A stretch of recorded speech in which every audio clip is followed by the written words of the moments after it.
السلام علیکم ورحمۃ اللہ وبرکاتہ۔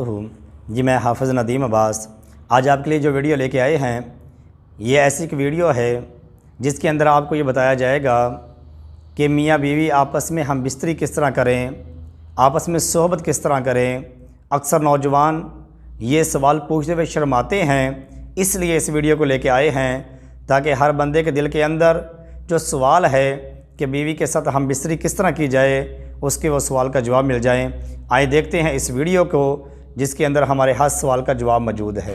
اب انسان جو ہے جمع کیسے کرے، یہ تو پہلے کا ہوا اور کچھ باتیں نکاح کے لیے خاص اور کچھ عام تھی۔ اب نکاح کی رات بھی ہو سکتی ہے اس میں انوالو اور ادر زندگی کا اور حصہ جہاں میاں بیوی ہم بستری کرنا چاہتے ہیں۔ اب جمع کیسے کرے؟ جمع سے مراد جب میں الفاظ کہہ رہا ہوں تو شرمگاہ کا جمع ہونا اور ملنا اس سے مراد ہے، میرا یاد رکھیں، ٹھیک ہے، کہ انسان اس اب جمع کیسے کرے۔ اس کے تعلق سے بہت ساری غلط فہمیاں ہوتی ہیں، انشاءاللہ آج اس کے ازالے کرنے کی کوشش کروں گا۔ اب انسان اپنی بیوی سے کیسے جمع کر سکتا ہے؟ آئیے اللہ رب العزت کا جواب اپنی کتاب، اس کی کتاب میں جو اس نے دیا اس سے ہم شروع کرتے ہیں۔ اللہ رب العزت فرماتا اور کہتا ہے سورہ بقرہ سورہ نمبر 2 آیت نمبر 223 اور فرماتا ہے نساء حرث لکم فأتوا حرثکم ان شئتم، کہ اللہ فرماتا اور کہتا ہے تمہاری عورتیں تمہارے لیے کھیتیاں ہیں اور تم جس طرح سے چاہو اپنی کھیتیوں میں آؤ۔ تمہاری عورتیں تمہارے لیے کھیتیاں ہیں، جیسا ایک کسان اپنے کھیت میں بیج ڈالتا ہے تاکہ اس سے فصلیں نکلے، تو تمہاری بیویاں تمہاری اولادوں کی پیدا ہونے کی وجہ ہے نا، اس کے بغیر کیسا ہوں گا؟ تو تم جو ہے اللہ رب العزت فرما رہا ہے کہ تم جو ہے پھر جہاں سے چاہو وہاں سے اپنے بیویوں میں داخل ہو، ٹھیک۔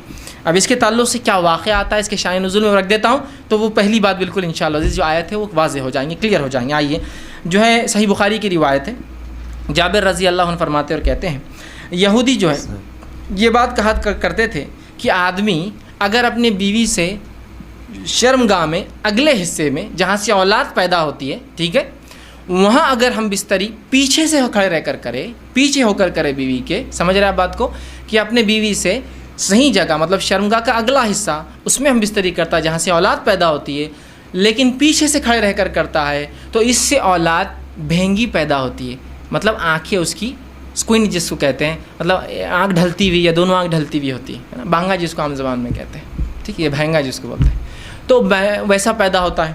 جب یہ بات صحابہ تک پہنچی تو صحابہ نے رسول اللہ سوال کیا، اللہ کے رسول، یہودی کہتے ہیں کہ ایسا اگر کرنے سے بچہ بھینگا پیدا ہوتا ہے، اسکوئنٹ ہوتی ہے اس کی آنکھیں، ڈھلتی ہوئی ہوتی ہے، خراب ہوتی ہے، دونوں بیچ میں آ جاتی ہے۔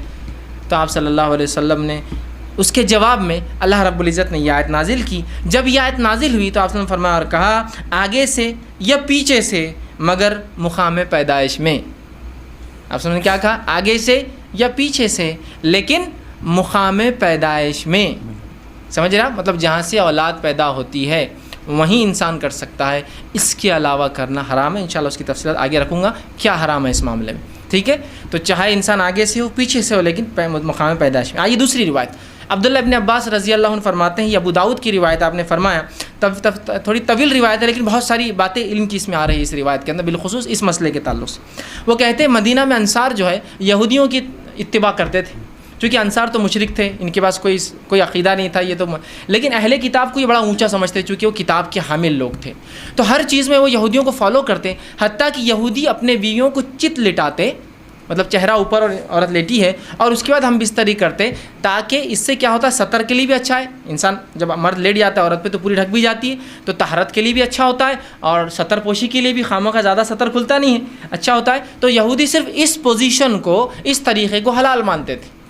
چونکہ انصار رسول اللہ صلی اللہ علیہ وسلم کے آنے سے پہلے، اسلام سے پہلے ان کو دیکھتے تھے، ان کو فالو کرتے تھے، اس معاملے میں بھی یہودیوں کو فالو کرتے تھے کہ نہیں یہودی بول رہے تھے اہل کتاب ہے، ان کے پاس ایک دین دھرم تھا جو اللہ کی طرف سے آیا تو لہٰذا ان کو فالو کرنا چاہیے، تو اس معاملے میں ان کی بھی اتباع کرتے تھے۔ عبداللہ ابن عباس رضی اللہ عنہ فرماتے ہیں لیکن ہم جو مہاجر تھے، ہم مکے والے لوگ، مکے کے جو لوگ تھے وہ مختلف قسم سے اپنے بیویوں سے تعلقات قائم کرتے، آگے سے پیچھے سے لٹا کر ہاتھوں پہ ان کو کھڑے کر کے مختلف چیزوں سے، اور جنس کی جو ہے ہم بستری کی لذتیں اٹھایا کرتے تھے۔ لیکن جب مہاجر مدینہ پہنچے اور انصاریوں سے نکاح شروع کیا، اور جب ایک مہاجر نے ایک انصاری عورت سے نکاح کیا اور نکاح کرنے کے بعد جیسا ان کا طریقہ تھا کہ وہ مختلف انداز سے مختلف طریقوں سے صحیح جگہ ہم بستری کرتے، مطلب شرمگاہ میں، مطلب اگلے حصے میں کرتے، جب اس نے ڈیمانڈ کیا اس شخص نے، تو اس انصاریہ نے کہا ہم تو صرف ایک طریقہ اپناتے، اس عورت نے، وہ بھی صحابیہ تھی، وہ ہے چت لیٹنا اور تم اوپر سے رہو۔ اس نے کہا ایسا کیوں؟ ہم تو مختلف چیزیں کرتے ہیں اس میں، جس کو عام زبان میں بہرحال آسن کہتے ہیں، لوگ بہرحال سمجھتے ہیں آسن کہتے ہیں اس کو، شاید سنسکرت کا لفظ ہے یہ ہندی کا لفظ ہے، بہرحال تو ہم تو مختلف کرتے ہیں. تو انہوں نے کہا نہیں میں تو یہ کرنے نہیں دوں گی.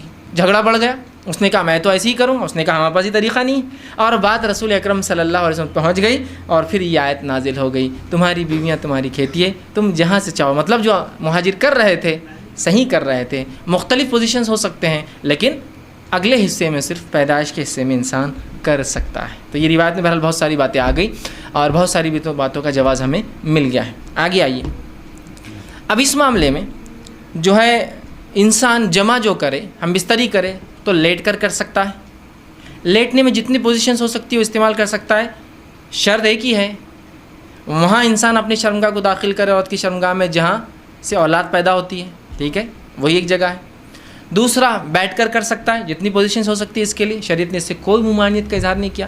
لیکن سب سے بہترین پوزیشن اولاد کی پیدائش میں اور اس میں سازگار ہونے میں وہی ہے جو عورت کو لٹا کر کرے، اس لیے کہ اس میں سیدھا مرد کی شرمگاہ اوپر سے ہوتی ہے اور اولاد کی پیدائش کے چانسز زیادہ ہوتے ہیں اس معاملے میں. بہرحال ٹھیک. اس کے بعد بیٹھ کر جتنے طریقے ہو سکتے ہیں، جتنی پوزیشنز ہو سکتی ہے، جس میں جو بتا رہا ہوں بات آپ سمجھ رہے ہیں کہ شرمگاہ مرد کی عورت سے ملے اور سامنے کے حصے میں آپ کے لیے جائز ہے. اسی طرح کھڑے رہ کر جو کچھ ہو سکتا ہے، اس میں کوئی ممانعت نہیں ہے.